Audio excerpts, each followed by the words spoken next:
تو تلاوت میں جمائی آئے تو کیا کریں؟ قرآن پاک کی کوئی آیت پڑھتے وقت یا ذکر اذکار کرنے سے بہت سخت اور بار بار جمائی آتی ہے تو کیا اس کا کوئی حل ہے؟ طارق صاحب اسلام آباد سے آ رہی ہے تو ہاں کر لیں اور منہ پہ ہاتھ رکھ لیں، بس زیادہ آوازیں نہ نکالیں، بے ادبی کی بات ہے، اور کوئی حل نہیں ہے بھائی، ڈاکٹر سے پوچھیں وہ بتائے گا آپ کو۔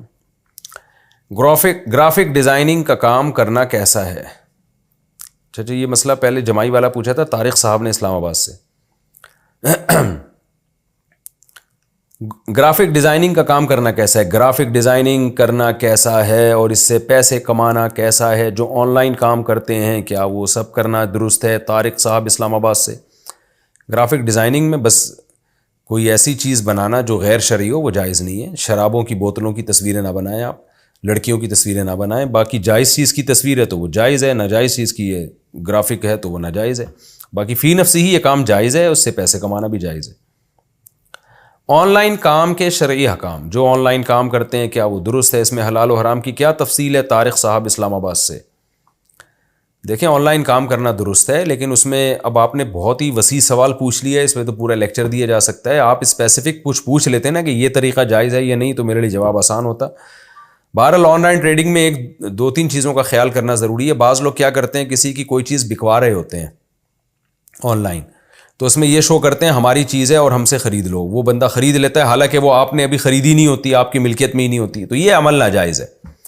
یا تو آپ دو پارٹیوں کے درمیان کمیشن ایجنٹ بنے کہ میں آپ فلاں کی چیز فلاں کو بکوا رہا ہوں اور میں اس میں اتنا کمیشن رکھوں گا، یا آپ سامنے والے کسٹمر سے یہ کہیں کہ یہ پروڈکٹ ہے، یہ تمہیں میں بیچوں گا اتنے کی، بیچ نہیں رہا بیچوں گا، بتاؤ تمہیں قبول ہے؟ اگر قبول ہے تو میں تمہیں جو ہے نا وہ کہیں سے بھی پرچیز کر کے بیچ دوں گا، میں تمہیں اتنے کی دوں گا، کہیں سے بھی لا کے دوں میں، بس یہ میرا ہیڈیک ہے۔ پھر وہ اوکے کر دے تو آپ وہ چیز مارکیٹ سے اٹھائیں اور اپنے قبضے میں لیں۔ قبضے کا مطلب یا تو خود اپنے قبضے میں لیں یا اپنا کوئی نمائندہ بھیجیں، وہ اپنے قبضے میں لائے گا، تو اس کا آپ کا جب قبضہ ہو جائے گا پھر آپ اس کو بولیں ہاں بھائی خریدنی ہے تو یہ لو جی میں آپ کے گھر میں پہنچا رہا ہوں۔ یہ اس طرح سے تو جائز ہے۔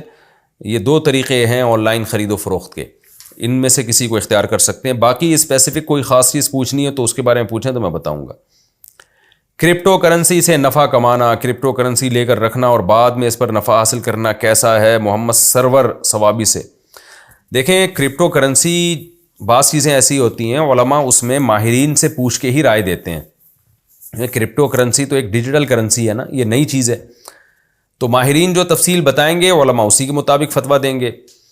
میرے پاس جتنے ماہرین تھے، ڈاکٹر ذیشان صاحب جن کا میں نے انٹرویو انہوں نے میرا لیا تھا یا پتہ نہیں میں نے ان کا انٹرویو لیا تھا، یا دونوں نے ایک دوسرے کا انٹرویو لیا تھا، واللہ عالم۔ ان کی رائے یہ تھی، انہوں نے جو ہمیں ڈیٹیل بتائی تھی اس کے حساب سے جائز لگ رہا تھا ہمیں، تو ہم نے فتویٰ دیا جائز ہے۔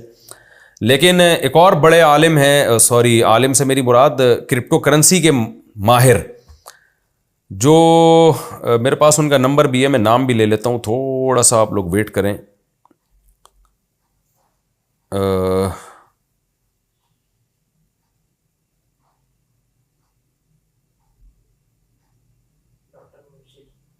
ڈاکٹر مبشر، ڈاکٹر مبشر صاحب ہوتے ہیں، یہ ہیں یورپ میں، شاید اٹلی میں تھے، جرمنی میں، مجھے ابھی یاد نہیں، میری ان سے بہت ڈیٹیل سے بات ہوئی تھی۔ ڈاکٹر مبشر حسین رحمانی، ان سے کافی ڈیٹیل میں میری بات ہوئی ہے۔ ان کو، یہ خود ڈاکٹر ہیں، کرپٹو کرنسی کے بہت ماہر ہیں، ان کا کہنا یہ تھا کہ یہ جائز نہیں ہے، یعنی جو ان کی رائے تھی نا، ظاہر ہے جائز ناجائز کا فیصلہ تو مفتیان کرام ہی کریں گے، لیکن جو یہ ڈیٹیل بتا رہے تھے اس کے حساب سے کرپٹو کرنسی کا جواز نہیں بنتا۔ تو اب چونکہ ماہرین ہی کی رائے میں اختلاف ہے تو اس لیے میں نے اپنے پرانے فتوے سے رجوع کیا۔ ان سے جب میری بات چیت ہوئی، ان کے پوری ڈیٹیل ہے، فیس بک پہ بھی آپ کو مل جائے گی، اور ہو سکا تو ہم اس کا لنک بھی شیئر کر دیں گے۔ تو اس لیے میں نے پھر اس میں توقف کر لیا ہے، بھائی جو میں نے جواز کا فتویٰ دیا تھا میں اس سے رجوع کرتا ہوں، میں ناجائز نہیں کہہ رہا، کیونکہ ایسا نہ ہو کہ کل پھر کوئی ڈاکٹر صاحب کہیں کہ یہ اس کی ڈیٹیل ہی بدل دیں۔ مفتی کے سامنے جو دو تفصیل آئے گی، مفتی اس تفصیل کے مطابق جواب دے گا نا۔ اب ایک ڈاکٹر الگ تفصیل بتا رہے ہیں، دوسرے ڈاکٹر الگ ڈیٹیل بتا رہے ہیں، تو پھر مفتی بیچارہ کنفیوز ہو رہا ہے۔ تو اس میں مفتی صاحب کا قصور نہیں ہے، یہ قصور یہ اس جو معلومات ہمیں مل رہی ہیں ان معلومات میں ٹکرا ہوا ہے۔ اس کی مثال ایسے ہے جیسے کوئی میڈیسن ہو، اب لوگ ہم سے اس میڈیسن کے بارے میں پوچھ رہے ہیں کہ یہ دوا حلال ہے یا حرام، تو میں ڈاکٹروں سے پوچھوں گا نا کہ ڈاکٹر صاحب اس کے اجزاء بتائیں. اب ایک ڈاکٹر کچھ اور بتا رہا ہے، وہ بتا رہا ہے اس میں سور کی چربی شامل ہے، وہ بتا رہا ہے اس میں فلاں فلاں حرام اجزاء شامل ہیں، دوسرا ڈاکٹر کہہ رہا ہے کہ نہیں اس میں سور کی چربی نہیں ہے. تو مفتی تو کنفیوز ہو جائے گا، وہ کہے گا بھائی ڈاکٹروں کی رائے میں اختلاف ہے کہ اس میں ہے کیا. تو جب ڈاکٹروں کی رائے میں اختلاف ہے تو ہم یہی کہیں گے بھائی ہمیں نہیں پتہ اس کے بارے میں. تو اس لیے ماہرین علماء بھی اس بارے میں زیادہ تر نے توقف کیا ہوا ہے، کیونکہ خود جو ماہرین ہیں، جو کرپٹو کرنسی کے ماہرین ہیں، انہی کی رائے میں اختلاف ہو رہا ہے.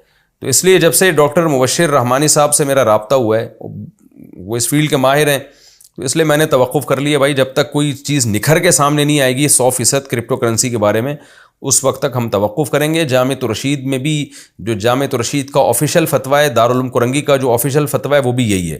اگرچہ جامعۃ الرشید ہی میں بعض مفتیان کرام اپنے طور پہ اس کو جائز کہہ رہے ہیں، لیکن جو جامعۃ الرشید یا دارالعلوم کرنگی کا یا دیگر بڑے اداروں کا جو آفیشیل ایک فتویٰ ہے وہ یہی ہے کہ بھائی اس کے بارے میں معلومات ہمیں جو ہے نا وہ کلیئر نہیں ہے، اس لیے سب نے اس میں توقف کیا ہوا ہے اس میں جب تک. اور دیکھیں الحلال ابین والحرام ابین، حدیث میں آتا ہے حلال بھی واضح حرام بھی واضح، اور کچھ چیزیں مشتبہات میں ہیں. تو بہتر یہی ہے کہ جب تک 100% اس کے جائز ہونے کا یقین نہیں ہوتا، مشتبہات میں تو ہے، بہرحال مشتبہات سے بچنا ہی بہرحال بہتر ہے.